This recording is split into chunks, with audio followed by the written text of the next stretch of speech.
Hey there, so welcome back. So today let's look at the calendar and let's look at Thursday, and we are in week 2. So it says make sets of 1 through 4, complete lesson 4 handouts.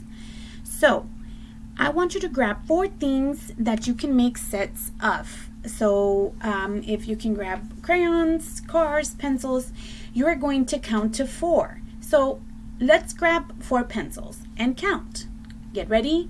1, 2, 3, 4. Your turn. Awesome, counting to 4. Now let's look at lesson 4.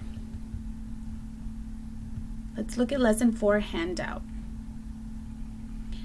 Let's see, right here. It says, circle the symbol for equals. You have a plus sign, greater than or less than, and equal sign. Remember, equals means the same.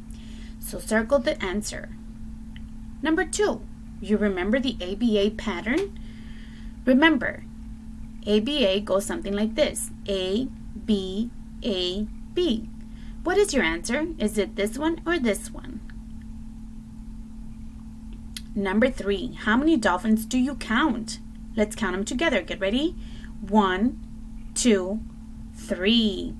Circle your best answer. Is it this one? Is it 3, 5, or 2? Once you're done, take a picture, submit it to the teacher for a grade. Good luck!